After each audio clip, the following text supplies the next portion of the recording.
হযরত ওমর ফারুক রাদিয়াল্লাহু তাআলার কদমের মধ্যে সন্তানকে ধরে নিয়ে চলে আসলেন এক বৃদ্ধা। মনে রাখবেন ওয়াজ, বৃদ্ধা বলে আমিনুল মুমিনিন, আমার ছেলের বিচার করা লাগবে, আমি আপনার কাছে নিয়ে আইছি বিচার করার জন্য। খলিফা হযরত ওমর ফারুক বলে বাবা এ কি তোমার ছেলে? বলে হ্যাঁ আমার ছেলে। কয় বিচার করা লাগবে। কয় বিচারের জন্য আনছেন? কয় বাবা আমি বলে পারি না, বুড়া হয়ে গেছি, ছেলে এখন বড় অন্যায় করেছে, বিচার করতে হবে আপনার।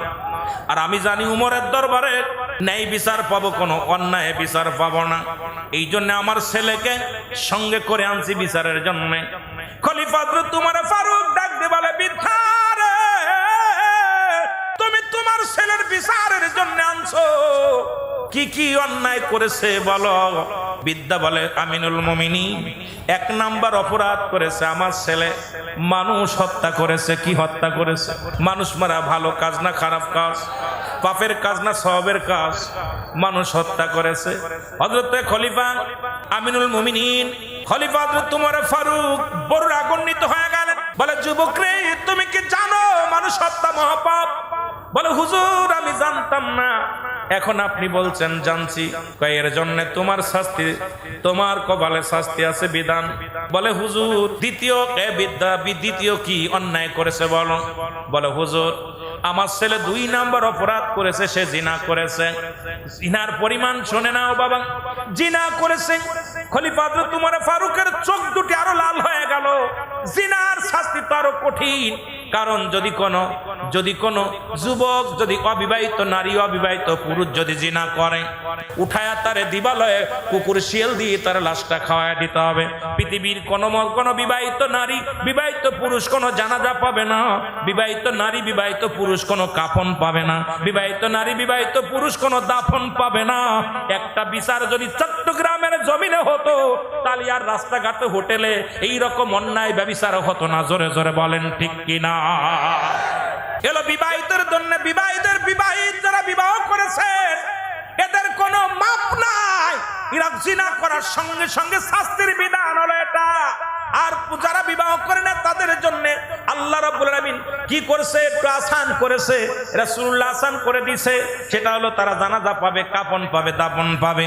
খলিফা হযরত ওমর ফারুক রাগান্বিত হয়ে গেলেন, ডাক দিয়ে বলে যুবক রে, তুমি এত বড় অন্যায় করেছো, তোমার বিচার হবে, কঠিন বিচার হবে। ডাক দিয়ে বলে বৃদ্ধ রে, 3 নাম্বার অন্যায় তোমার ছেলে কি করেছে বলো। ডাক দিয়ে বলে হুজুর আমার ছেলে মাদক সেবন করে। খলিফা হযরত ওমর ফারুক আরো রাগান্বিত হলেন, বাবা এটা তো মাদক সেবন করা, এটা গুরুতর অপরাধ বাবা, অন্যায় করেছো বাবা। 3টা অপরাধ করে যখন চলে গেছে, এবার খলিফা হযরত ওমর ফারুক ডাক দিয়ে বলে যুবক রে, তুমি অন্যায় করেছো, অন্যায়ের শাস্তি তুমি নিবা। এখন তোমাকে কঠিন শাস্তি দেওয়া হবে, তোমাকে শিরচ্ছেদ করা হবে। খলিফা হযরত ওমর ফারুক যখন খোলা তরবারি নিয়ে সামনে আগাইছি, যুবক ডাক দিয়ে বলে আমিনুল মুমিনিন, একটা দাবি আপনার কাছে, আমি জানি আপনি ন্যায়পরায়ণ বাদশা, আপনার কাছে কোনো অন্যায় বিচার পাবো না। আপনি যদি আমার বিচার করেন, আমার বিচার করার আগে আমার বাবার বিচারটা আগে করা লাগবে। জোরে জোরে চিল্লায়া বলা যাবে না আল্লাহু আকবার। ছেলে বলতেছে হুজুর আমি আপনার বিচার মেনে নিলাম, কিন্তু আমার বিচার করার আগে আমার আব্বার বিচার করা লাগবে। 1 নাম্বার অপরাধ আমার আব্বার, 1 নাম্বার অপরাধ আমার আব্বার। সে আমাকে একটা ভালো মা দেয় নাই, এমন একটা মা আমাকে দিছে যে মা বেপরদায় চলে, যে মা বেগানা পুরুষের সঙ্গে চলাফেরা করে। সুতরাং হুজুর আজকে আমি আদর্শবান একটা মা যদি পাইতাম, মা হলো প্রতিটা সন্তানের জন্য প্রাথমিক বিদ্যালয়। আজকে আমরা ধলা চামড়া পেয়ে পাগল হয়ে গেছি, আদর্শবান মার কথা ভুলে গিয়েছি। আমি যুবকদের বলে যাই, ও যুবক তোদের পায়ে ধরে বলে যায়, হাতে ধরে বলে যায়, গরিবের মেয়ে বিয়ে কর, রিক্সা চালকের মেয়ে বিয়ে কর, ভ্যান চালকের মেয়ে বিয়ে কর। 5টা গুণে গুণান্বিত যে নারী আছে, এই নারী যদি বিবাহ করতে পারো জীবনে শান্তি পাবা।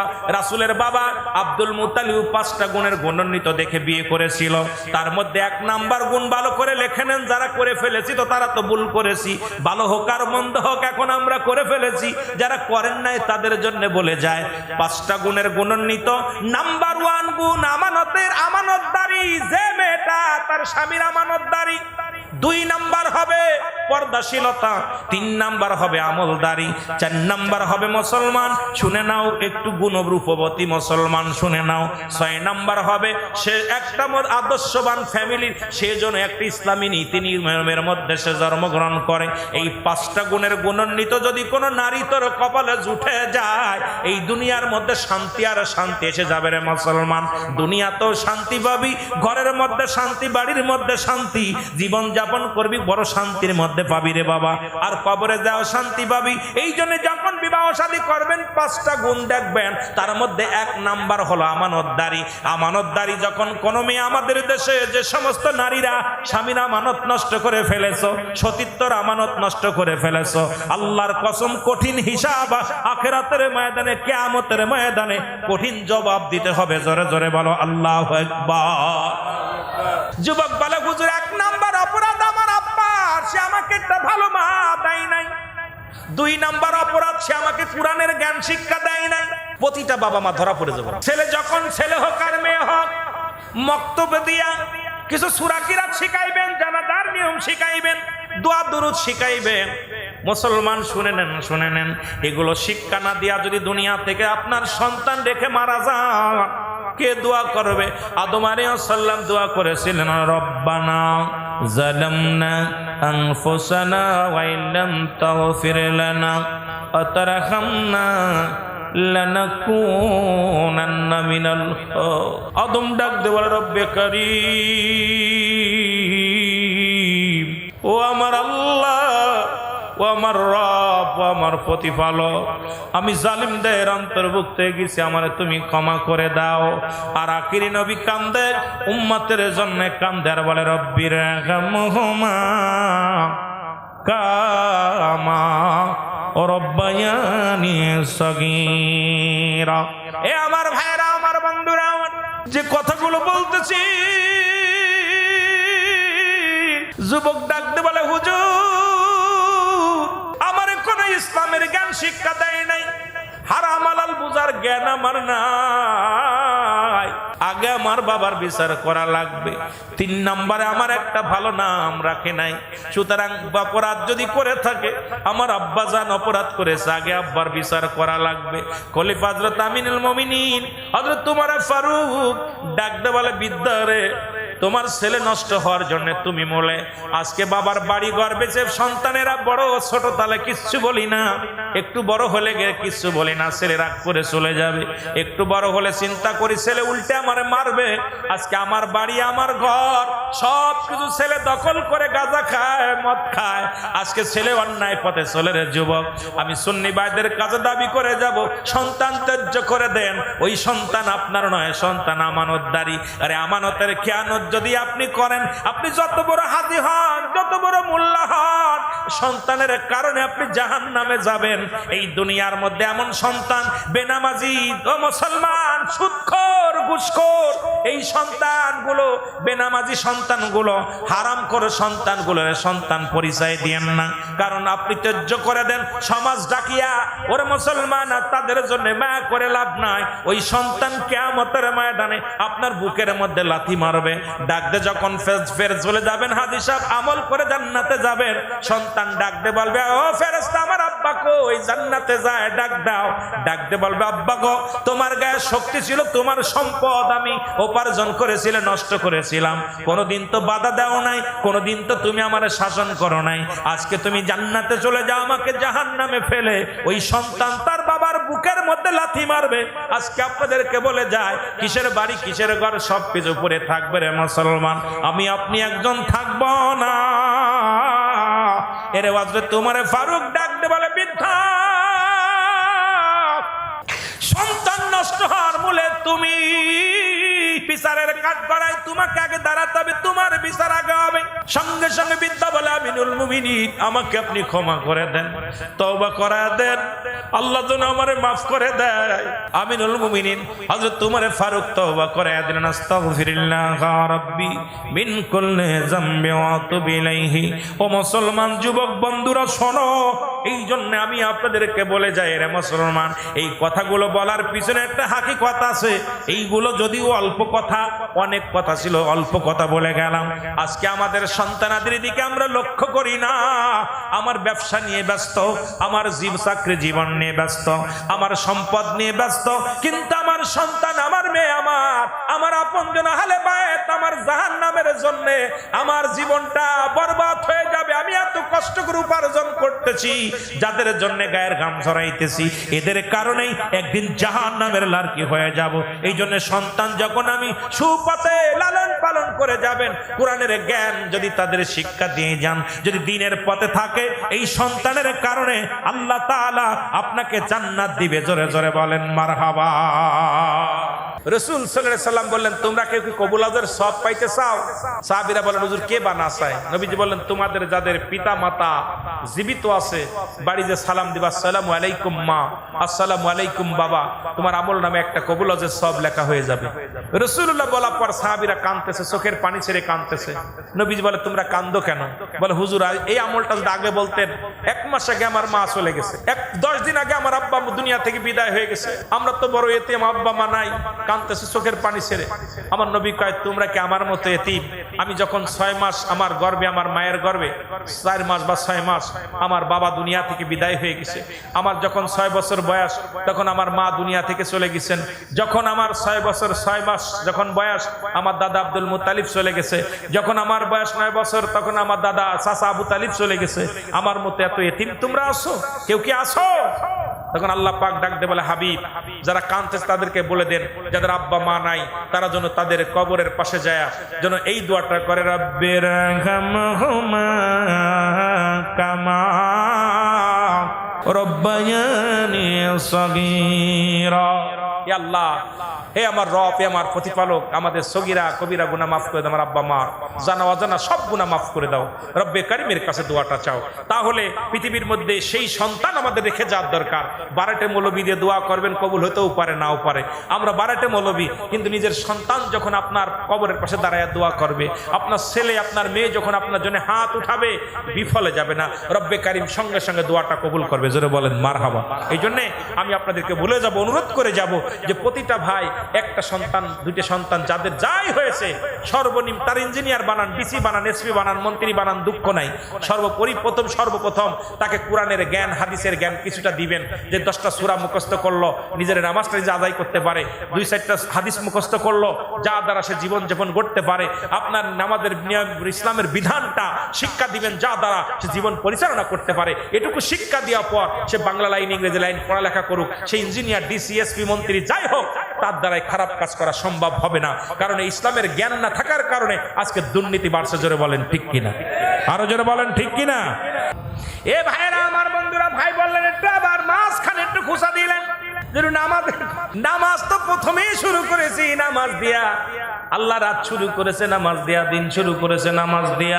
সুবহানাল্লাহ বলেন আরো জোরে। রাতে শুরু হলো মাগরিব, বান্দা দিনে শুরু হলো মুসলমান ফজর। তাহলে রাত আর দিন যদি শুরু করতে হয়, রাত শুরু করলো নামাজ লাগবে, দিন শুরু করলো নামাজ লাগবে। জোরে বলেন ঠিক কিনা? আর একটু জোরে বলেন ঠিক কিনা? রাসূল নামাজকে কত গুরুত্ব দিছে। আমার রাসূলুল্লাহ 1 ওয়াক্ত নামাজ যদি কোনো ব্যক্তি কাজা যায়, 80 হুতবা পরিমাণ জাহান্নাম। কত হুতবা? জোরে বলেন কত হুতবা? 80 হুতবা পর্যন্ত জাহান্নাম।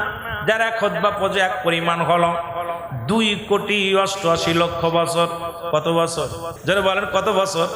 1 হুতবা পরিমাণ হলো 2,88,00,000 বছর।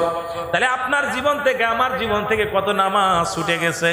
এই নামাজের হিসাব যদি করতে হয় রে মুসলমান, রাসূল বললেন, যদি কোনো ব্যক্তি 5 ওয়াক্ত নামাজ, 5 ওয়াক্ত সালাত সময় মতো আদায় করতে পারে, আমি নবী তার হাত ধরে জান্নাতে নিব।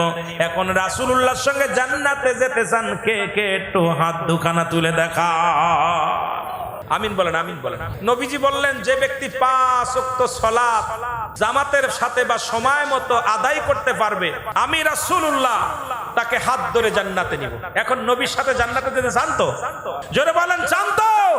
এখন নবীর সাহাবীর মধ্যে সবচেয়ে একজন গরিব সাহাবী ছিল, নাম হলো আব্দুল্লাহ আনসারী। নাম জোরে বলেন, নাম কি?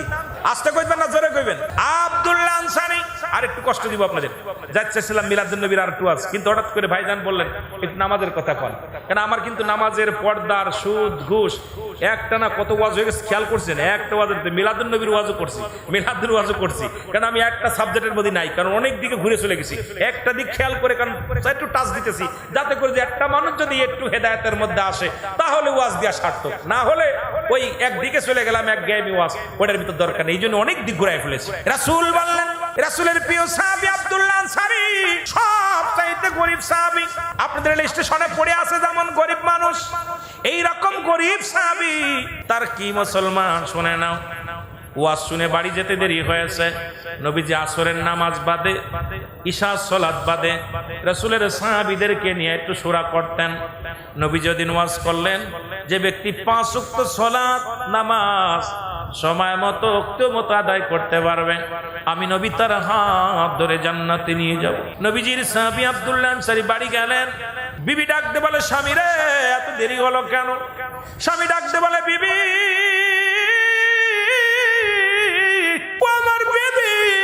আজকে আমার নবী ওয়াজ করছে, যে ব্যক্তি 5 ওয়াক্ত সালাত 5 ওয়াক্ত নামাজ সময় মতো ওয়াক্ত মতো আদায় করতে পারবে, নবী নাকি তার হাত ধরে জান্নাতে নিয়ে যাবে। স্ত্রী ডাকতে বলে, স্বামী রে আপনি আমার স্বামী, ও আমার স্বামী, আপনার কাছে দামি কাপড় চাবো না, সম্পদ চাবো না, টাকা পয়সা চাবো না, বালাখানা চাবো না, দুনিয়ার কোন আরামায়েশ চাবো না রে স্বামী, আপনি আমাকে একটু সুযোগ করে দিবেন, আমিও যেন 5 ওয়াক্ত নামাজ, আমি যেন 5 ওয়াক্ত সালাত সময় মতো ওয়াক্ত মতো আদায় করতে পারি, আমিও যেন রাসূলুল্লাহর সঙ্গে আপনার হাত ধরে জান্নাতে যেতে পারি। জোরে বলেন মারহাবা। আমাদের বউরা কয় ব্যবসায়ী বার লাভ হয়েছে, ব্যবসায়ী ভাইদের বলে, ব্যাপারীরা বলে আজকে এবার ফলে লাভ হয়েছে কত? কয় 10 লাখ। আমার 1 লাখ 5 লাখ টাকা দেওয়া লাগবে, সোনা দানা দেওয়া লাগবে।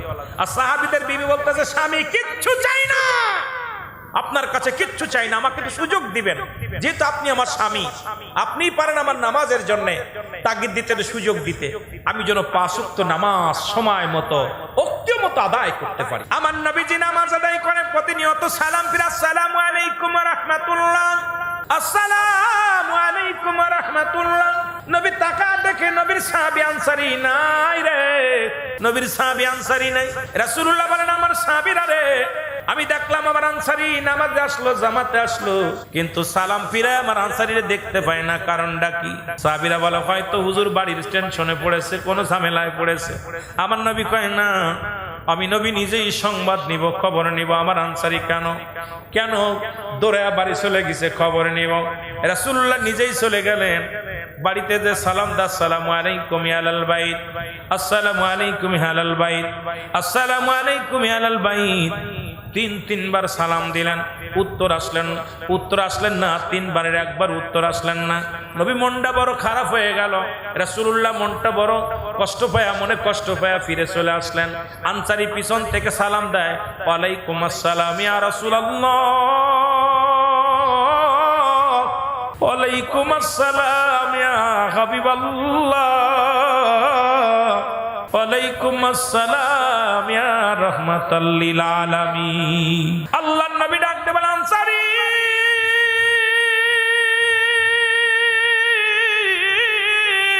তুমি 3 বার সালামের জবাব দিলা রে, আমার বুঝতে বাকি নাই, তুমি 3 বারই সালাম শুনেছিলে আনসারী, কিন্তু আমার সালামের উত্তর দেও নাই। সাহাবী বলে, হুজুর কেন উত্তর দেই নাই, কেন জবাব আমি আপনাকে দিতে পারবো না, আপনি যদি দয়া করে একটু আমার বাড়িতে যাইতেন, আমি কেন সালামের জবাব দিই নাই, একটু দয়া করে আমার বাড়িতে যাইতেন, তাহলে বলতে পারতাম। নবী বলে, চলো। কেমন নবী গো? আর আমাদের দেশের এমপি মন্ত্রী যদি হয়, যদি টাকাওয়ালা হয়, গরিব মানুষের কোনো মূল্যায়ন নাই, কিন্তু নবীদের নবী রাহমাতুল লিল আলামিন আমার নবী গো ভিতরে কোনো অহংকার ছিল না, অহমিকা ছিল না। নবীকে বলে বায়ানাত, উত্তম ব্যবহার, উত্তম আখলাক, উত্তম চরিত্র যা রাসূলুল্লাহর ভিতরে ছিল।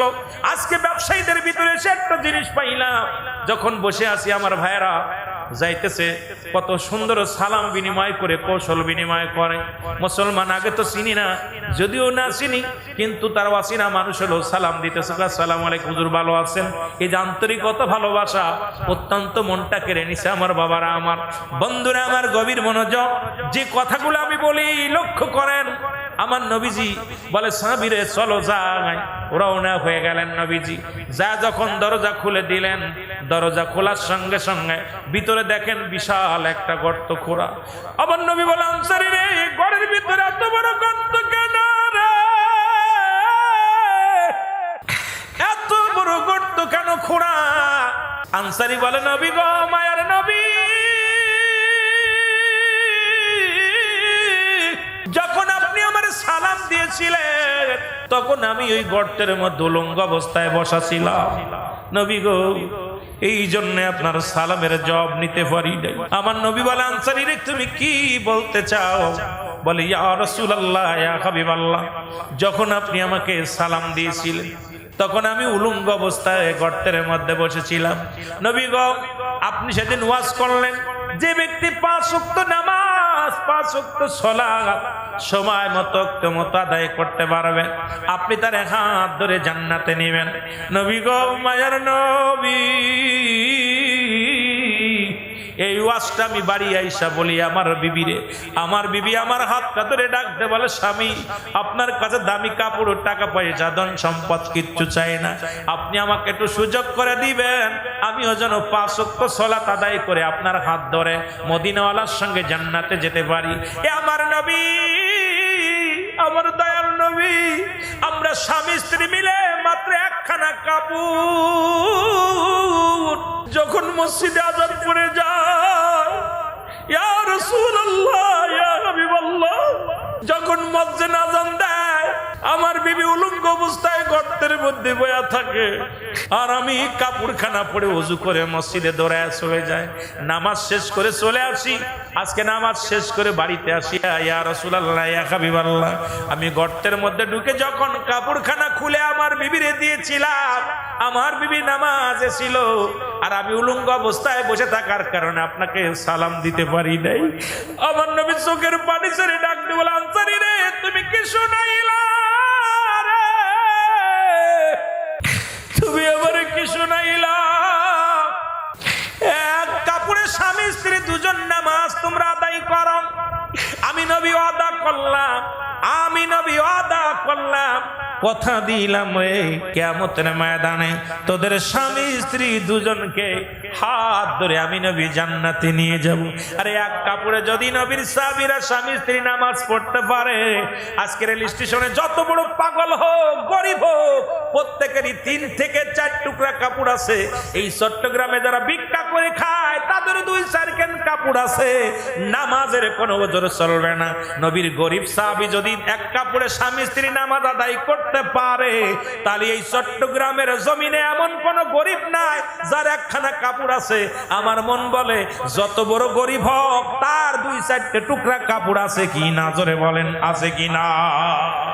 রাসূলের সাহাবী এক কাপড়ে স্বামী স্ত্রী নামাজ পড়ে, স্বামী খুলে দিছে, স্ত্রী পড়ে নামাজ পড়তে দাঁড়াইছে, স্ত্রী খুলে দিছে, স্বামী নামাজ দাঁড়াইছে। আর আপনাদের এই চট্টগ্রামের জমিনে এখন নামাজের আপনার আপনি ওজোর দেওয়ার মতো আমি পথ পেতেছি না। বাংলাদেশে আমার মনে বলে না যে বাংলাদেশে এমন কোন গরিব আছে যার 1 টুকরা কাপড় আছে। কথা বলেন আছে না? আছে নাই? এই তাবুর মধ্যে যারা আছে দেন, খোঁজ নিয়ে দেন, যারা যে তাবু টানা টানা শুয়ে আছে না, ওদের যায় দেখ 4-5টা কাপড় আছে। যারা বলেন ঠিক কিনা?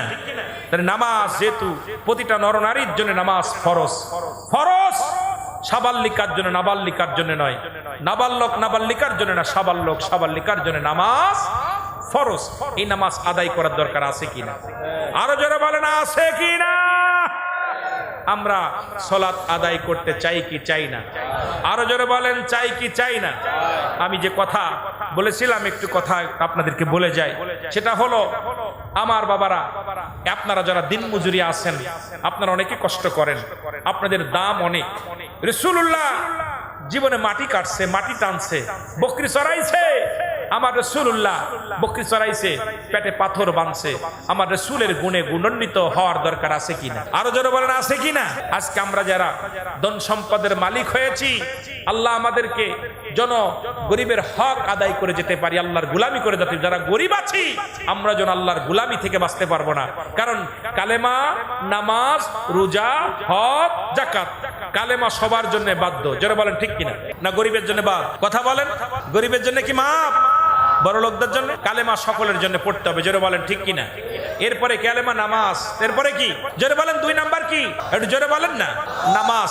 নামাজ কি খালি বড় লোকের, গরিবের জন্য? না বড় লোকের জন্য? কাদের জন্য? সবার জন্য। বলেন যা, কার জন্য? গরিবদের জন্য মাপ। জোরে বলেন মাপ। গরিবের জন্য মাপ নাই। এক কথায় সাবাল্যক সাবাল্লিকা হয়ে গেলেই তার উপরে নামাজ ফরজ। যদি কেউ সফর করে 4 জায়গা 2 আপনার এখানে মাপ করছে, বয়া দাঁড়ায় পড়ো, দাঁড়ায় না পড়ো, বয়া পড়ো, বয়া না পড়ো, শুয়ে পড়ো, শুয়ে না পড়লে ইশারায় পড়ো। কারণ নাম পুরুষের জন্য কোনো মাপ নাই, মহিলাদের জন্য আল্লাহ মাফ করছে। মহিলাদের জন্য আল্লাহ মাফ করছে, পুরুষের জন্য কোনো মাপ নাই। আমার বাবারা, নাম্বার 3 কালেমা, নামাজ, রোজা। রোজা, রোজা কি বড় লোকের জন্য না গরিবের জন্য? জোরে বলেন। সবার জন্য। আরো জোরে বলেন কাদের জন্য? 2টা জিনিস আছে ধনীদের জন্য। 1 নাম্বার হলো হজ, 2 নাম্বার যাকাত। জোরে বলেন ঠিক কিনা? এই 2টা কাদের জন্য? জোরে বলেন। ধনীদের জন্য। সেই ধনী কারা? নেশাব পরিমাণ মালের মালিক যারা। এখন মাসালাগত আলোচনা অনেক দরকার থাকে, তবুও সময় যেহেতু পাই না বলতেও হয় মাঝে মাঝে। কিন্তু এই মাসালাগত হলো নেশাব পরিমাণ মালের মালিক। সেটা কোন পরিমাণ? 7.5 তোলা স্বর্ণ, 52 তোলা রূপা, 52.5 তোলা রূপা। এখন আমার দেশে এক কথায় 7 ভরি সোনা আর 52 আপনার ওই এই 14.5 তোলা রূপা, এটা এই দাম আমাদের অধিকাংশ বাড়ির মানুষেরই হয়ে গেছে। প্রায় অধিকাংশ মানুষ যারা মোটামুটি মধ্যবিত্ত ফ্যামিলি, তাদের এখন এই নেশাব পরিমাণ মালের মালিক আমার মন বলে বাংলাদেশে প্রায় 70% মানুষ আছে। যেটা বলেন ঠিক কিনা? প্রায় 70%। যদিও আপনারা খুঁজে দেখবেন এই মালের কিন্তু মালিক কিন্তু খালি ধনীর বড় খালি গড় দরজা হলেই হবে না। মনে করেন ওর মনে 10 তলা বাড়ি আছে, ওর মালিক হয়েছে, আমি হই নাই। কিন্তু খুঁজে দেখবেন আপনার মালামাল সব দিয়া আপনি সব পরিমাণ মালের মালিক যদি হন, আপনার উপরেও যাকাত, সেটা হলো আপনার 102 টাকা, শতকরা 2.5 টাকা। এইটা যদি আপনার বছর শেষে যে টাকাটা থাকবে, যে অর্থ থাকবে, এটা আপনি হিসাব করে আপনি যাকাত না দিলে আপনার সমস্ত মালামাল আপনার কি হয়ে যাবে? আপনার জন্য জায়েজ হবে না, এটা আপনার জন্য হারাম হয়ে দাঁড়াবে। এটা আপনার জন্য গজব ডেকে আনবে। জোরে বলেন ঠিক কিনা? আর একটু জোরে বলেন। এইটা যদি আমরা ইনসাফ পরিমাণ যদি মাল, নেশাব পরিমাণ মালের মালিক হলে ইনসাফের বিনিময়ে যদি ইনসাফ, মনের ইনসাফ দিয়া যদি আমরা মাপকাঠি দিয়া যদি মানুষের মাঝে দিতে পারি, আমার দেশের মানুষগুলো দরিদ্র খাতা থেকে চলে আসবে, কেটে যাবে। আমার দেশের মানুষ শান্তিতে বাস করতে পারবে। জোরে বলেন ঠিক কিনা? আর একটু জোরে বলেন ঠিক কিনা? সুতরাং 12:30 বাজতে চললো, আমি আর আগাবো না আপনাদের কষ্ট দিয়ে, যেহেতু দূর দূরান্ত থেকে আসছেন। আল্লাহ বাসায় রাখলে ঈদে মিলাদুন নবীর মাহফিল, আমরা নবী রাসূলকে ভালোবাসাই হলো মাপকাঠি, রাসূলকে ভালোবাসা। একটা হলো ঈমান, একটা হলো আমল। সর্বোপরি একটা কথা আমি আপনাদেরকে বলে আমরা কিয়ামে যাব। নাম্বার 1, মানব জীবনের অমূল্য সম্পদের নাম হলো ঈমান। মানুষের অমূল্য জীবনের সম্পদের নাম কি? আরো জোরে বলেন। ঈমান। আর ব্যক্তির জীবনের অমূল্য সম্পদের নাম হলো রূহ। ব্যক্তির জীবনের অমূল্য সম্পদের নাম জোরে বলেন না কি? রূহবিহীন কোনো বডির মূল্য নাই। দেখতে ভালো, রূহটা নাই, বডির কোনো মূল্য নাই, হাত নাই, পা নাই, চোখ নাই, তবুও মূল্য আছে। ঠিক কিনা? দেখা যায় 5 বছর 6 বছর পড়ে আছে বিছনায়, আমরা তারে কি দিই না, দাফন দিই না, আমরা তারে শ্মশানে নিই না, আমরা তাকে রেখে দিছি ঘরের মধ্যে, হাসপাতাল থেকে ফিরে এনে ঘরের মধ্যে আসি, কারণ রূহটা থাকার কারণে। এই জন্য ব্যক্তির জীবনের অমূল্য সম্পদের নাম হলো রূহ, আর মানব জীবনের অমূল্য সম্পদের নাম হলো ঈমান। আরো জোরে বলেন, মানব জীবনের অমূল্য সম্পদের নাম কি? ঈমান। এখন ঈমান, আবার ঈমান এবং আমল দুইটা কিন্তু ভিন্ন। একটা হলো আমল, একটা হলো ঈমান। একটা হলো আমল, একটা হলো ঈমান। আরো জোরে বলেন, একটা হলো আমল আর একটা হলো ঈমান। এখন আমল হলো নামাজ, রোজা, হজ, যাকাত, কুরবানি, দান, খয়রাত। এগুলোর নাম কি? একটু জোরে বলেন, এগুলোর নাম কি? আমল। আর ঈমানের নাম হলো নবী মুহাম্মাদুর রাসূলুল্লাহ সাল্লাল্লাহু আলাইহি ওয়াসাল্লাম। যার ভিতরে নবী নাই তার আমলের কোনো দাম নাই। নবী নাই, নামাজ নাই, নবী নাই, হজ নাই, নবী নাই, যাকাত নাই, নবী নাই, কুরবানি নাই, নবী নাই, তোর জিন্দেগি বরবাদ। জোরে বলেন ঠিক কিনা? এই জন্য চট্টগ্রামের মানুষের কাছে নবীর ভালোবাসার কথা আর কি বলবো। একটা হলো ঈমান, একটা হলো আমল। এখন ওযুবিহীন যেমন নামাজ হয় না, নবীবিহীন ঈমানবিহীন কোনো আমল হবে না। এই জন্য ঈমান হলো আমার নবী। এখন ঈমান হলো নবীকে মানার মাপকাঠি। যার ভিতরে নবী যত অন্তরের ভিতরে ঢুকছে তার ঈমানের মাপকাঠি তত উত্তর জগতে চলে গেছে। জোরে বলেন না ঠিক কিনা? এই জন্য ঈমান এবং আমল এই দুইটাই আমার নবী। যে নবী আপনার হাসরের ময়দানে মিজানের সাথী, যে নবী আপনার কবরের সাথী, যে নবী আপনার একমাত্র অন্ধকার বিপদের বাতি, সেই নবীকে কত পরিমাণ ভালোবাসার দরকার। এই ভালোবাসা মাপকাঠিতে হবে না। এই জীবনের আপনার আমার জীবনের চাইতে অধিক পরিমাণ নবীকে ভালোবাসতে হবে। জোরে বলেন ঠিক কিনা? আরো জোরে বলেন ঠিক কিনা? এটা আপনাদেরকে চট্টগ্রামের মানুষ তো দেখাই দেন। নবী প্রেমের কথা আপনাদের কাছে আর কি জানাবো, কেন আপনারা আমার চাইতে ভালো জানেন। কারণ রাসূলকে এত ভালোবাসেন, জানের চাইতে বেশি ভালোবাসেন। যেমনি ভালোবেসেছিল আপনার কে ভালোবেসেছিল? আমার রাসূলকে ভালোবেসেছিল হযরতে বেলাল। আমার রাসূলকে ভালোবেসেছিল হুজ্জাব। আব্দুল হুজ্জাব যখন আমার নবীর প্রেমে পড়েছিল, হুজ্জাব যখন তার দাদা কালেমা পড়েছিল লা ইলাহা নাই কোনো ইলা ইল্লাল্লাহু এক আল্লাহ ছাড়া মুহাম্মাদুর রাসূলুল্লাহ সাল্লাল্লাহু আলাইহি ওয়াসাল্লাম, হুজ্জাব যখন কালেমা পড়েছে, চাচা বলে বাতিজারে কি পড়ো? কয় চাচা গো, এই আসমান জমিনের সবকিছুর মালিক আল্লাহ, এই আকাশের মালিক আল্লাহ, জমিনের মালিক আল্লাহ, সবকিছুর মালিক আল্লাহ, সবকিছুর মালিক আল্লাহ। তবে তাকে পাওয়ার একমাত্র মাধ্যম আমার নবী রাহমাতাল লিল আলামিন। চাচা কয় তুমি জানো কালেমার অর্থ? কয় কি? কালেমার অর্থ তোমার সম্পদ ছেড়ে দিতে হবে। কলাম দিলাম ছেড়ে। কালেমার অর্থ তোমার খাবার বন্ধ, দিলাম খাবার ছেড়ে। কালেমার অর্থ জানো? তোমার পণ্যের কাপড় খুলে দিতে হবে। আব্দুল উজ্জাব তখন সঙ্গে সঙ্গে কাপড়টা খুলে দিয়েছিল। উপর দিকে তাকায় বলে আল্লাহ তুমি তো সবকিছুর মালিক, হে পরওয়ারদিগার আলম, তোমার কাছে ফরিয়াদ করি, আমি হুজ্জাব তোমার কাছে করি। আল্লাহ বলে দাও তুমি, আমি কাপড় ছাড়বো না, আমি আমার নবীরে ছাড়বো। আরে কাপড় ছেড়ে দিলে আমি কাপড় পাবো, সম্পদ ছেড়ে দিলে আমি সম্পদ পাবো, আমি বাড়ি ছেড়ে দিলে আমি বাড়ি পাবো, কিন্তু আমার নবীরে যদি ছেড়ে দিই আমি জাহান্নামে যাব। উপর থেকে কে যেন জানিয়ে দেয়, হুজ্জাব পৃথিবীর সব ছেড়ে দাও, রাহমাতুল লিল আলামিনকে বুকে ধারণ করো। জোরে জোরে বলো আল্লাহু আকবার। আব্দুল উজ্জাব চক্ষু বন্ধ করে পণ্যের কাপড়টা খুলে দিছে, পণ্যের কাপড়টা খুলে দিছে, দৌড়ায়া দৌড়ায়া চলে গেছে। মাকে যে বলে মা, ও মা। মা দেখে 18 বছরের যুবক, পণ্যে কাপড় নাই। মা ভিতরে চলে গেছে। মা গো আমাকে এক টুকরা কাপড় দাও। বলে বাবা আমার তো কোনো সন্তান ছিল না। মা গো আমার বাবার নাম অমুক, আমার দাদার নাম অমুক, আমার চাচার নাম অমুক, আমি তোমার হুজ্জাব। যখন আমি জন্ম নিলাম আমার বাবা মারা গেল, তুমি অন্য পুরুষের সঙ্গে বিবাহ বন্ধনে আবদ্ধ হয়েছো। মা গো আজকে তুমি আর কাছে একটু কাপড় চাই। সঙ্গে সঙ্গে মা ভিতর থেকে এক টুকরা কাপড় দিছে। কাপড়টা সঙ্গে সঙ্গে পণ্যের ভিতর মোসদ দিয়া দোষ শুরু করেছে। আর মা বলতেছে পিছন থেকে, বাবা হুজ্জাব একটু তাকা, তোকে ছোট্ট রেখে এসেছিলাম, আজকে তোর বয়স 18 বছর, আমি তোকে একটু নয়ন ভরে দেখবো, একটু তাকায় দেখ। হুজ্জাব বলে মা এই পৃথিবীর মধ্যে সব হারাইলে পাবো, কিন্তু আমার নবীর কদম ছাড়লে আমি কিচ্ছু সব হারাই ফেলবো। মা গো বেঁচে থাকলে দেখা হবে, আমি আমার রাসূলের কদমে যেতেছি। হুজ্জাব দৌড়াইতেছে, আমার রাসূলের কদমে চলে গেছে। আমার রাসূলের কাছে যা বেহুশে জমিনের মধ্যে পড়ে গেছে। আমার নবীজির সাহাবীরা হুজ্জাবকে টেনে হিসেবে রাসূলের কদমে নিয়ে গেছে। আমার নবী বলতেছে হুজ্জাব কি হয়েছে? বলি ইয়া রাসূলুল্লাহ, ইয়া হাবিবাল্লাহ, আপনাকে ভালোবাসার ফসল আমি জমি সম্পদ সব হারিয়ে ফেলেছি। আমি সম্পদ হারিয়েছি, আপনাকে ভালোবেসে আমার পণ্যের কাপড়টা হারাইছি, আপনাকে ভালোবেসে খানা বন্ধ করে দিয়েছি, কারণ সবকিছু ছাড়লে আমি পাবো, আপনাকে ছাড়লে আমি জাহান্নামে যাব। আমার নবী ডাক দিয়া বুকের ভিতর টান দে করে, হুজ্জাব আয়, আজ থেকে আমি তোর নাম রাখলাম আব্দুল হুজ্জাব। রাসূল কালেমা পড়ায় দিছে। এই জন্য পৃথিবীর মধ্যে আমার রাসূলকে যারা বাদ দিয়ে, এক কথায় আপনারা কাফের দেখছেন, কিন্তু আল্লাহ কাফের দেখেন নাই। আমিরুল আমিন সিদ্দিকীর ফতোয়া হলো এই পৃথিবীর মধ্যে যারা রাসূলকে বাদ দিয়ে আল্লাহকে পাইতে চায়, এরা হলো আল্লাহওয়ালা কাফের, আল্লাহওয়ালা কাফের, আল্লাহওয়ালা কাফের। যেমন বাবাকে বাদ দিয়ে সন্তান পাইতে চায় কোন মেয়ে, এরা জারজ সন্তান, তদ্রূপ আমার নবীকে বাদ দিয়ে যারা আল্লাহকে পাইতে চায়, এরা হলো আল্লাহওয়ালা কাফের। জোরে বলেন ঠিক কিনা?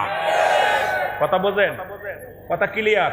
কারণ আল্লাহকে পাইতে হলে আমার রসুল লাগবে আগে, আর রসুলকে মাইনাস করে যারা আল্লাহকে পাইতে চায় এই জামানার আল্লাহ কাফের। তারা আল্লাহ কাফের অভাব নাই, তাদের দাড়ি টুপি জুব্বা পাগড়ি সব আছে। আমি আপনারা জানেন আজ থেকে 3 বছর আগে একটা গজল গেয়েছিলাম, যার জন্য সারা বাংলাদেশে আমাকে কাফের উপাধি দেওয়া হয়েছিল, আমার নামে মামলা মোকদ্দমা কত কিছু হলো।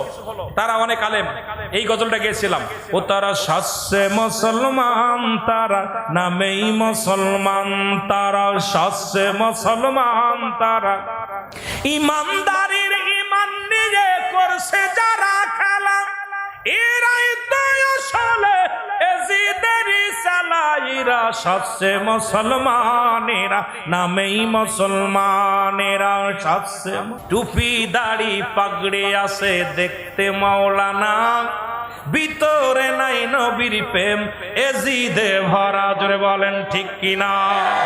টুপি দাড়ি পাগড়ি আছে দেখতে মাওলানা, ভিতরে নাই নবীর প্রেম এজিদে ভরা।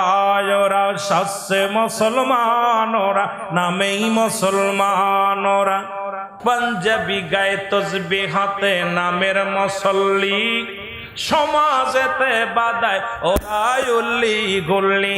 আরে তহিদ জনতা নাম দিয়া কবর থেকে লাশ উঠাইয়া পুরাইয়া আজকে দুনিয়ার মধ্যে হট্টগোল করো, মাদার ভাঙ্গ মুসলমান, মানুষে মানুষকে কষ্ট দাও রে, বড় কষ্ট লাগে অন্তরের ভিতরে। আজকে দাড়ি টুপির অসম্মান করো, লিবাস